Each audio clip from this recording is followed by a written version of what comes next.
오늘 말씀은 우리가 간단하게 봐야 될 것 같습니다. 가난한 꽃장수 할머니 한 분이요, 이제 꽃 몇 송이를 들고 지나가는 사람들한테 이렇게 막 주면서 팝니다. 또 여기 있는 차를 타시는 그런 분들에게도 막 이렇게 막 꽃을 사달라고 외치고 있습니다. 그런데 그 얼굴 표정이요, 하나도 구김이 가지 않는 그런 얼굴이었어요. 그래서 한 청년이요, 지나가다가 그걸 유심히 이렇게 보다가 도저히 궁금해서 못 견디겠어요. 그래서 그 청년이 할머니에게 다가가서, 할머니, 어떻게 그렇게 참 얼굴이 아름다우십니까? 구김이 하나도 없이 그렇게 기쁜 표정으로 이 어려운 꽃을 팔고 있습니까? 이렇게 물었습니다. 그랬더니 이 할머니가, 젊은이, 내 나이만큼 살아봐봐. 고통과 그런 아픔이 없는 줄 아는가? 내가 왜 이렇게 걱정이 없고 괴로움이 없겠는가? 그런데 젊은 청년이 볼 때는 너무나 행복하고 너무나 구김이 없고 너무나 그 할머니가 참 좋아 보였습니다. 그래서 이야기합니다. 할머니 표정 속에는 어두움이 하나도 없습니다. 할머니 표정 속에는 우울하거나 아프거나 이런 게 하나도 찾아보기가 힘듭니다. 이렇게 이야기했더니, 나는 다 비결이 있네. 내가 고통스러울 때 나는 주님을 생각한다네. 내 고통이 너무너무 심할 때 우리 주님 십자가에 골고다를 지시는 그것을 내가 생각하니까 내 고통은 아무것도 아니네. 또 예수님께서 그 십자가에 못 박히실 때에 창에 허리까지 찔림을 받았을 때에 그 고통에 비하면 내가 사는 이 고통 뭐가 그렇게 대단한 건가? 그러면서 나는 그때마다 3일을 생각하네. 3일 후에 예수님께서 그 고통 다 겪으시고 다시 살아나셨지 않는가? 내가 고통스러울 때, 내가 괴로울 때, 내가 아플 때 그 3일 동안 내가 참지 못하겠는가? 3일만 지나면 돼. 3일이면 나는 이 고통 끝나는 거야. 3일이면 나는 기쁨을 찾을 수 있어. 그래서 내가 지금까지 이렇게 행복하게 산다네. 할렐루야. 여러분, 여러분의 삶은 어떻습니까? 정말 힘들고 어려운 부분은 없습니까? 너무 아파서 하나님 앞에 주여 부르짖는 우리의 심령은 없습니까? 그럴 때 3일 만에 부활하신 그 예수님을 바라보시는 여러분 되시길 축원합니다. 부활하신 예수님을 보면 여러분을 반드시 붙잡아 주실 줄 믿습니다. 여러분, 그래서요, 기독교는요, 부활의 종교예요. 여러분, 다른 종교에서 찾아볼 수 없는 그런 놀라운 부활의 종교가요, 기독교예요. 기독교예요. 모든 종교들이요, 다 무덤 속에 있지만 우리 기독교는 다시 살아나셔서 무덤이 없어요. 그래서 저와 여러분에게 함께 하신다고 말씀하시는 그 주님 때문에 우리는 날마다 행복해질 줄 믿습니다. 여러분, 부활신앙이 무엇입니까? 오늘 저는 부활신앙에 관하여 간단하게 말씀을 나누려고 합니다. 여러분, 첫째, 부활신앙은 지금도 살아계신 주님을 믿는 것입니다. 할렐루야. 한번 따라합시다. 지금도 살아계신 주님을 믿는 것입니다. 할렐루야. 여러분, 부활절의 진정한 의미는요, 지금도 주님이 살아서 우리 곁에 계신다는 거예요. 세계의 모든 종교들은 다 죽었습니다. 사람이 다 죽었어요. 무덤 속에 다 갇혀 있습니다. 그런데 기독교 신앙은 아닙니다. 다시 살아나신 그 주님을 찬양하는 것입니다. 할렐루야. 이 확신을 가지고 우리는 나아가야 될 줄로 믿습니다. 영국의 시인 테니슨이라는 시인이 있습니다. 이 사람이 시골길로 이렇게 가다가 어떤 한 사람이 열심히 일을 하고 있는데 중년 부인이었습니다.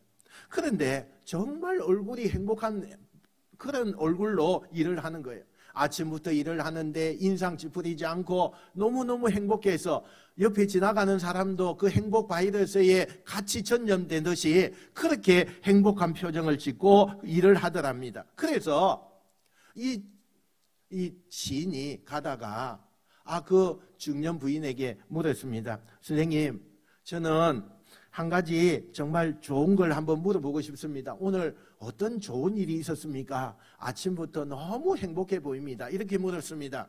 그때에 이 중년 여성이요, 이야기합니다. 나는 3일 만에 다시 살아나신 그 예수님을 생각하면서 너무 마음이 기뻤다. 이렇게 이야기를 하는 거예요. 3일 만에 부활하신 그 예수님의 소식이 너무너무 좋아서 이렇게 기쁨에 내가 얼싸안고 있습니다. 이렇게 이야기를 했다는 거예요. 그때에 이 테니슨 시인도요, 맞장구를 치면서 말합니다. 부인, 그건 오래된 소식이자 항상 새로운 소식이며 정말 좋은 소식입니다. 이러면서 말했다고 해요. 여러분, 우리 주님은 지금도 살아계신 분입니다. 할렐루야. 확신을 가지시기 바랍니다. 할렐루야.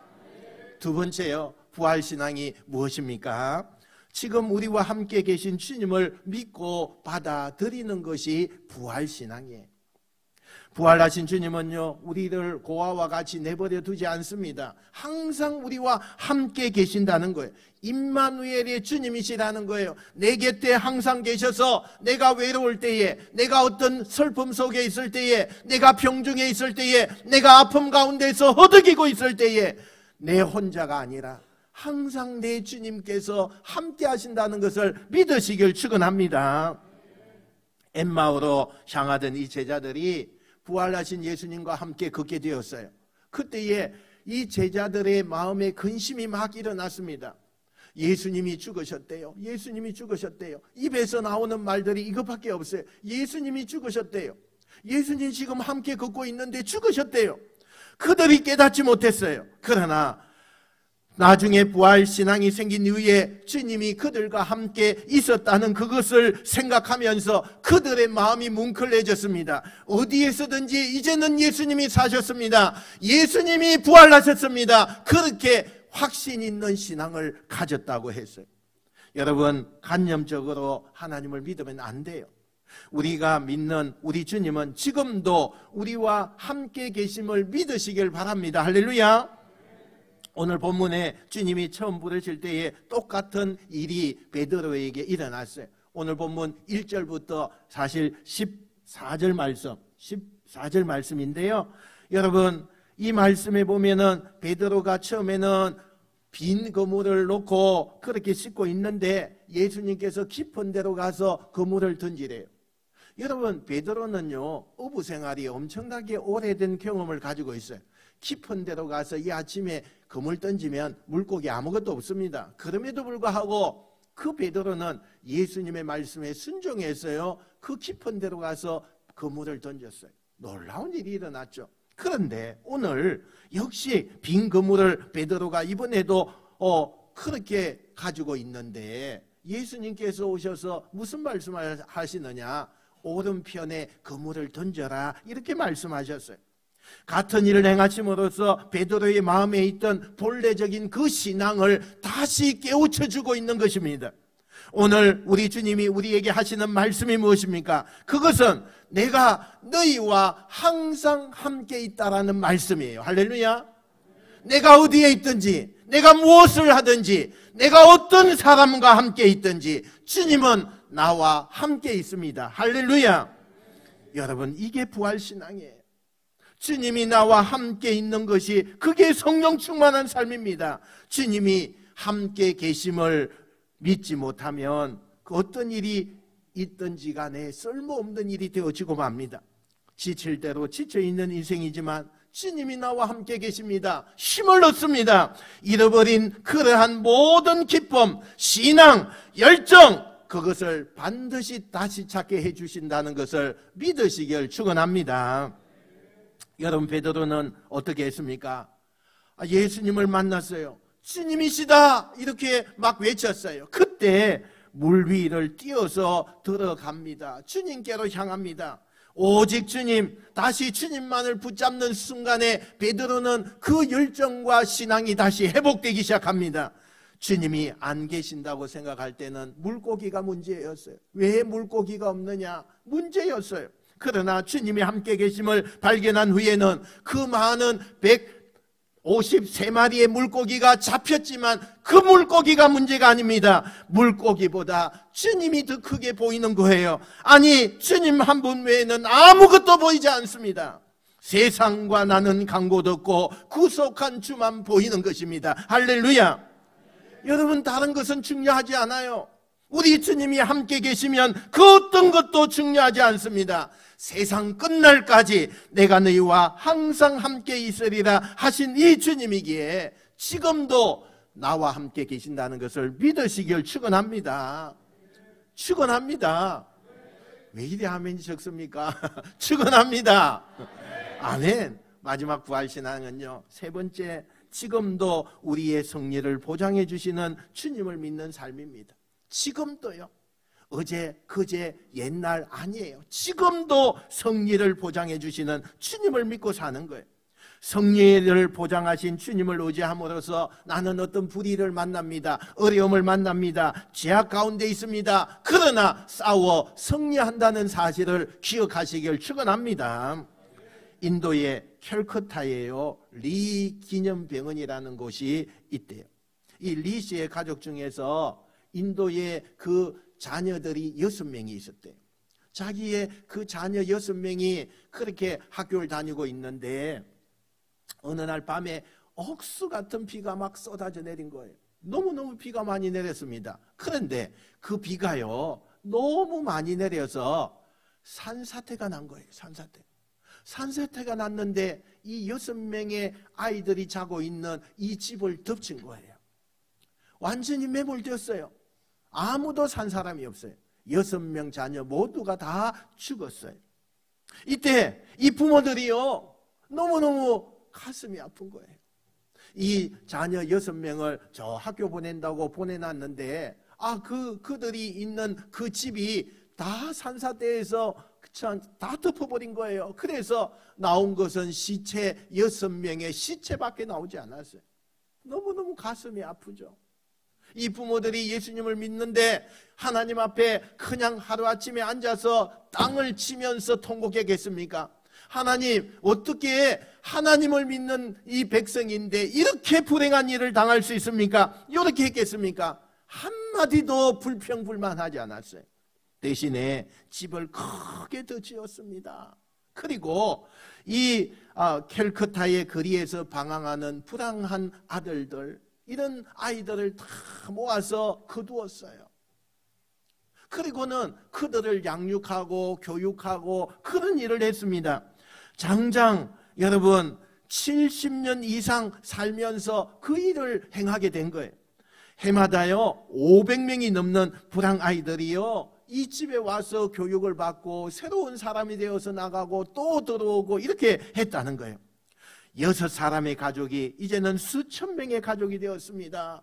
이 죽은 자녀들 위하여 세운 기념비에는 우리 주 예수 그리스도를 통하여 우리에게 이김을 주시는 하나님 앞에 감사하노라, 이렇게 기념비가 세워져 있다고 그래요.